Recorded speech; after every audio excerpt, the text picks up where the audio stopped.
Mes chers amis, cette histoire se déroule en France, dans un petit village paisible de la région d'Occitanie, plus précisément près du département de l'Hérault, dans un village fictif appelé Saint-Auvin. Un endroit où les ruelles calmes et les champs verdoyants donnent l'illusion d'un paradis. Mais derrière ce calme se cachait une terrible conspiration qui a détruit la vie de 3 sœurs innocentes. Leur destin s'est retrouvé piégé entre le regard malsain d'un vieil homme et les menaces d'un maire de village corrompu. La question reste, cet homme âgé était-il seulement malade d'esprit ou faisait-il partie d'un plan encore plus sombre? Pour connaître toute la vérité, regardez cette histoire jusqu'à la fin. Si elle vous touche, likez la vidéo, partagez-la et abonnez-vous à la chaîne Objectif Vie. N'oubliez pas d'écrire votre avis et le nom de votre ville en commentaire. À Saint-Auvin vivait une femme de 45 ans, Madeleine Moreau, une veuve courageuse. Son mari était mort dans un accident de la route, la laissant seule avec 3 filles. Claire, l'aînée, 22 ans, médecin à l'hôpital public Élise, 21 ans, institutrice à l'école du village Lucie, la plus jeune, 20 ans, étudiante à l'université. Après la mort de son premier mari, Madeleine s'était remariée pour ne pas rester seule. De cette union était né un garçon, Thomas, aujourd'hui âgé de 15 ans. Mais le destin fut cruel. Son second mari mourut lui aussi quelques années plus tard. Depuis, Madeleine vivait dans une petite maison modeste avec ses 4 enfants. Claire, la fille aînée, était très respectée au village. Jour et nuit, elle soignait tout le monde sans distinction. Un jour, un vieil homme de 70 ans, nommé Henri Dubois, arriva à l'hôpital.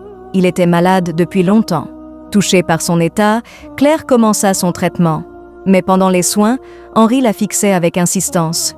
Il lui dit d'une voix étrange, « Ma fille, tu es très belle. N'importe quel homme tomberait amoureux de toi. » Claire sourit par politesse et répondit, « Prenez soin de votre santé, monsieur. » Puis soudain, Henri murmura, « Viens ce soir chez moi, seule. » Claire hésita. Elle pensa qu'il avait peut-être quelque chose d'important à dire. Elle accepta. Le soir venu, Claire se rendit chez Henri. Sa maison était située à l'écart du village, dans un endroit isolé. Henri était assis, bien habillé, l'attendant. Elle plaisanta. « Vous allez quelque part ?» Il répondit en souriant. « Oui, je t'attendais. » Puis il lâcha cette phrase ignoble. « Je veux t'épouser. » Claire explosa de colère. « Vous avez l'âge de mon grand-père, ayez honte !» Elle partit immédiatement. Le lendemain, Thomas, son jeune frère, apprit tout. Furieux, il se rendit chez Henri et le gifla. Mais l'affaire arriva jusqu'au maire du village, un homme puissant et cruel nommé Jean-Louis Caron. Au lieu de convoquer la mère, il fit appeler les 3 sœurs chez lui. Henri était là aussi. Le maire déclara froidement, « Si vous voulez que cette affaire s'arrête ici, vous devrez venir me voir, une par une seule. » Les sœurs furent terrifiées. Chaque jour, une sœur fut convoquée. À chacune, le maire répéta la même menace. « Vous devrez épouser Henri.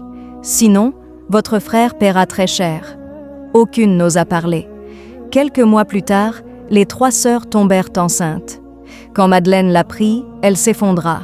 Sous la pression, les filles avouèrent en larmes. « Le maire nous a fait avaler des comprimés de force.